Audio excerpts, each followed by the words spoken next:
Всем привет, меня зовут Даша, и я рада приветствовать вас на моем канале. И сегодня я продолжу показывать свои модели. В этом видео я затрону модели автомобилей советской промышленности. Кстати, многие образцы из них можно поподробнее посмотреть в моем инстаграм. А перед началом просмотра подписывайтесь на мой канал и поехали! Начну свой показ с единственного представителя легковых автомобилей – грузопассажирский каблучок ИЖ-27156 от Agostini в 43 масштабе. Данную модель я полностью перекрашивала, и, как по мне, результат получился интереснее по сравнению с заводской версией машины.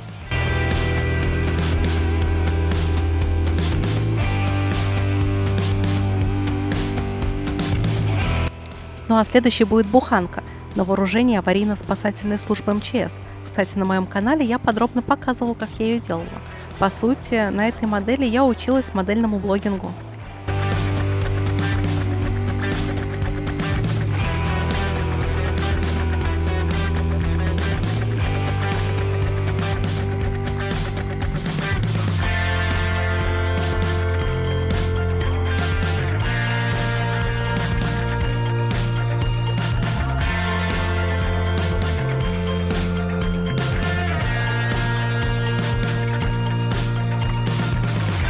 Но остановиться на одной буханке, конечно, тяжело, поэтому следом идет версия буханки в цветах огнеборцев.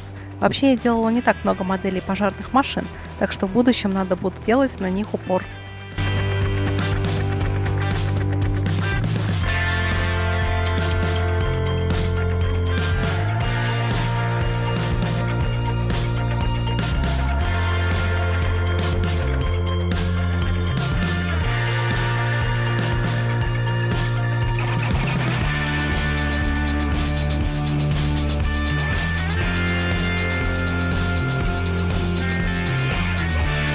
А это один из немногих автобусов, которые я когда-либо делала. Это КАВС-3270.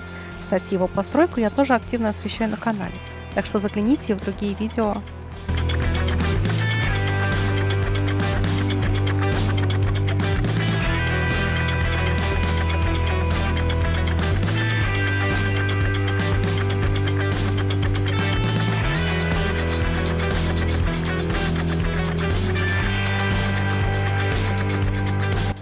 А теперь настало время для машин Камского автозавода. Открывает их линейку сидельный тягач КамАЗ-54112. Кстати, его постройку можно увидеть на канале Я Моделист. Так что после просмотра этого ролика загляните и туда.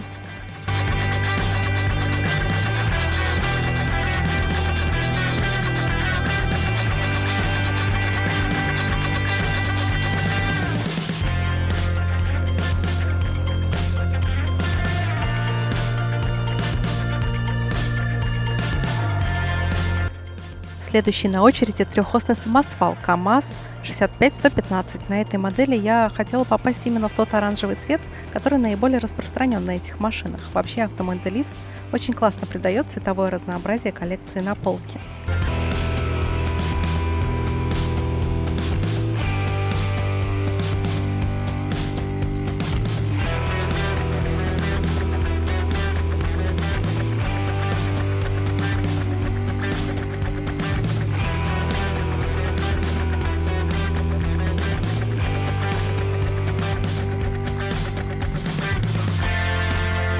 Ну а замыкает колонну КамАЗов армейский вездеход КамАЗ-4310 в 35-м масштабе от ICM. Это, кстати, мой самый первый КамАЗ в коллекции, так что в будущем мне надо будет собрать еще несколько детищ Камского автозавода. Напишите в комментариях сборку какого именно КамАЗа вы бы хотели увидеть.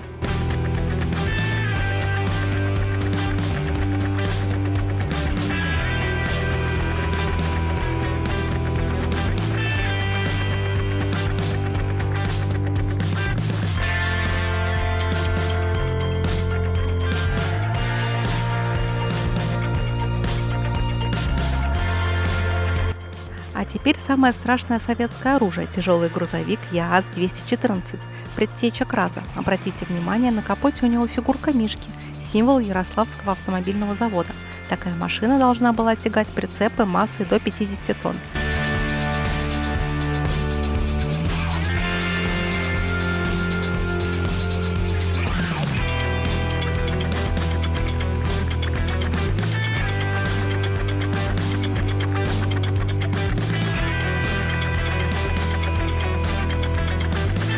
А этот тягач-танковоз КрАЗ-6446.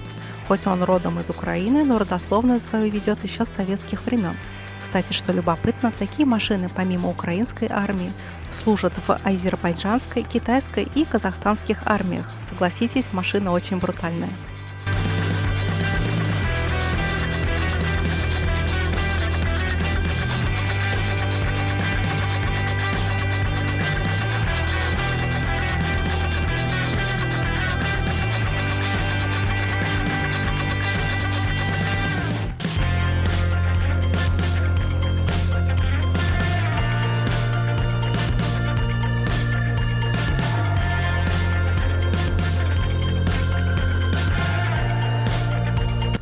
Ну а следующую машину хоть и тяжело назвать отечественной, но на историю нашей страны она оказала огромное влияние. Перед вами легендарный Магерус, строитель БАМ.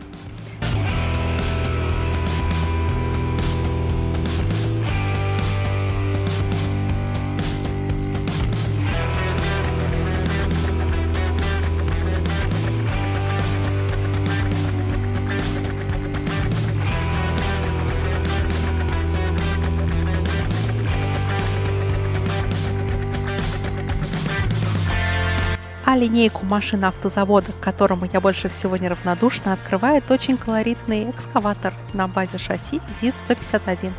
В этой машине есть что-то, что можно назвать совет-панк, по аналогии с дизель-панком.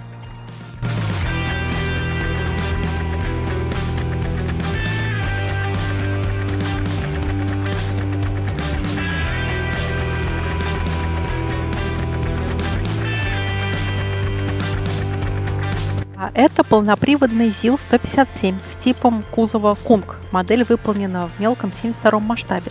Несмотря на то, что гран-при в Брюсселе ЗИЛ-157 получил как грузовик для сельского хозяйства, основным потребителем в первые годы была советская армия.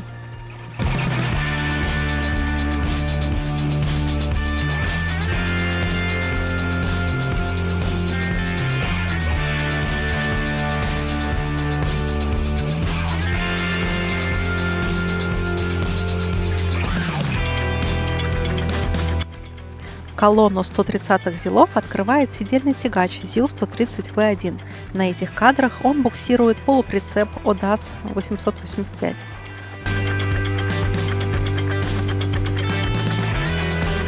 А тут уже этот же автомобиль буксирует перронный автобус АП-4.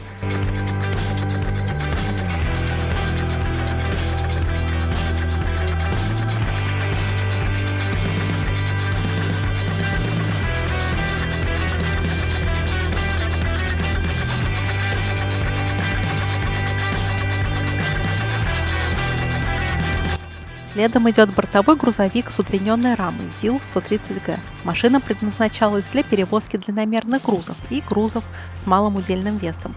Доля ЗИЛ-130Г в производственной программе предприятия была относительно невелика, но при этом, встав на конвейер во второй половине 1965 года, они выпускались до самого конца выпуска семейства ЗИЛ-130.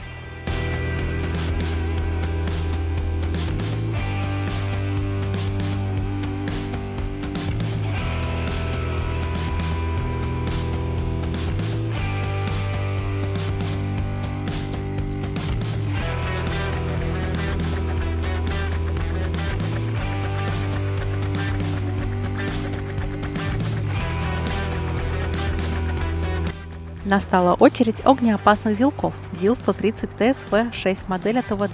Автомобиль «Цистерна» выпускался на шасси автомобиля ЗИЛ-130 обычной проходимости Вологодским заводом нефтяного машиностроения имени Петрова с 1967 года. Предназначен бензовоз был для перевозки топлива по дорогам с усовершенствованным покрытием, а также кратковременного его хранения.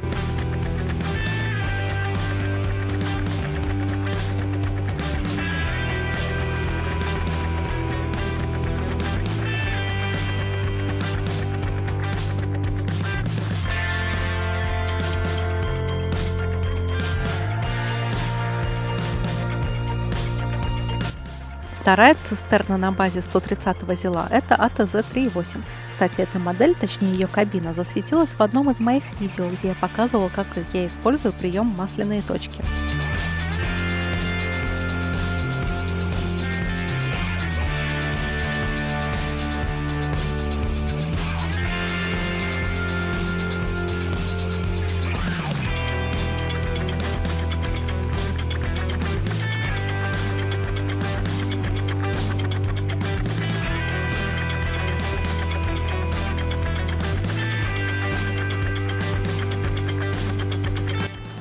Фух, 130-ми зилами закончили, настала очередь 131-х.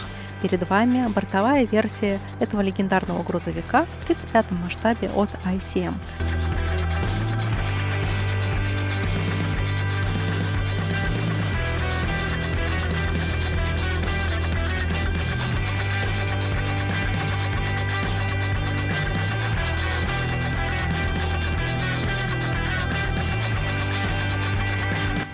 А это версия МТО-АТ на шасси 131-го ЗИЛа в окраске аварийной службы Горсвет. Кому-то такая модель навеет образ ЗИЛа из «Ночного дозора», но там снималась машина на базе 130-го ЗИЛа.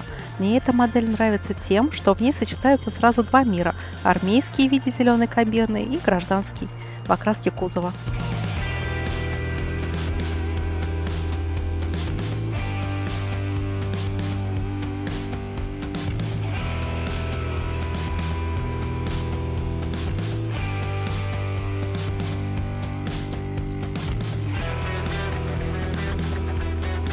Следующим идет модель грузовика ЗИЛ-133Г1. Это экспериментальная версия 133-го ЗИЛа с кабиной от 130-го и двумя топливными баками. Конверсия сделана на базе модели от АВД.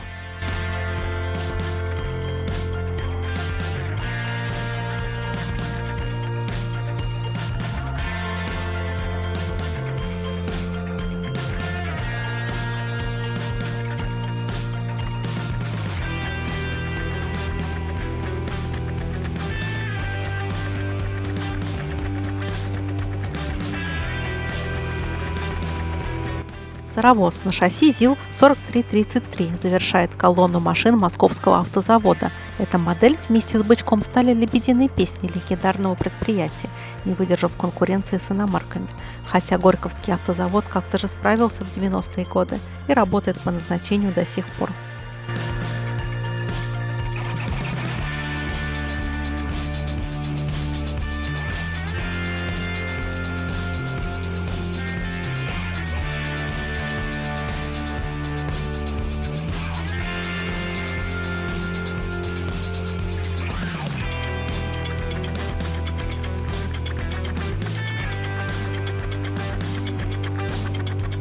Урал в моей коллекции пока один, и это модель 375Т в миниатюрном 72-м масштабе.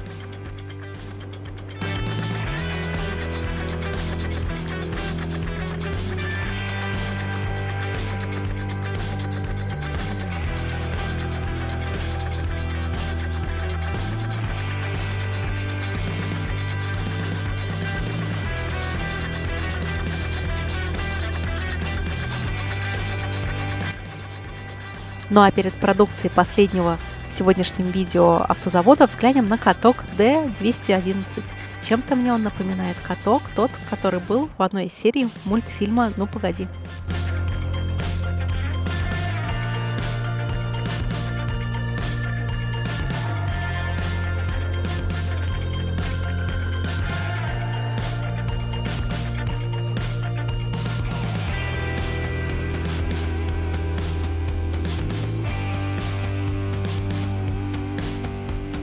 Стала череда моделей Минского автозавода и возглавляет колонну техники родом из Белоруссии автогудронатор на шасси МАЗ-200.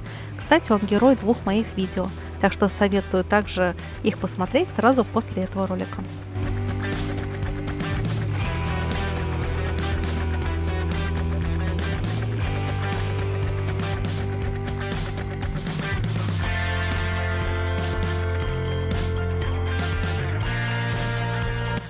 За ним идет интересная модель пожарного автомобиля МАЗ-200 с двигателем от истребителя МиГ-15 в качестве основного орудия борьбы с огнем.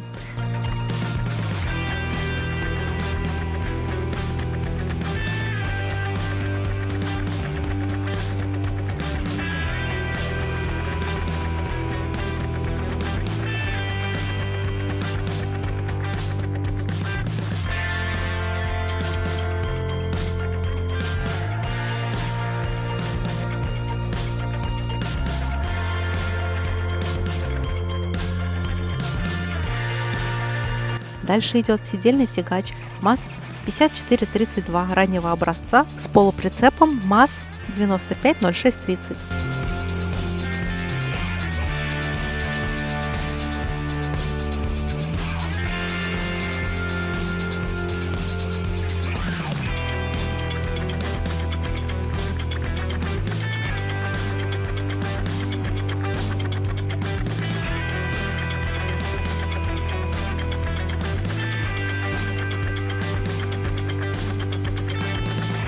А это сидельный тягач МАЗ-6422 в соло-варианте.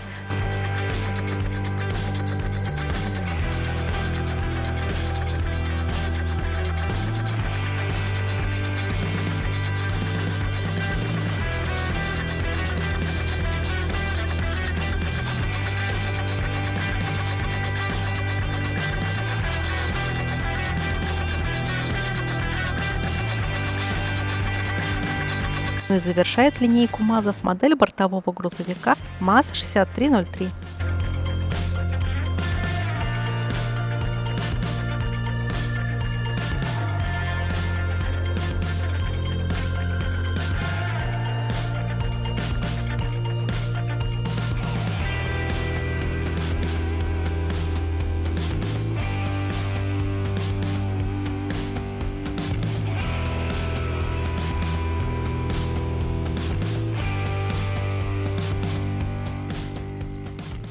Вот такой у меня получился показ. Пишите в комментариях, какая модель понравилась вам больше всего, а какая есть и в вашей коллекции тоже.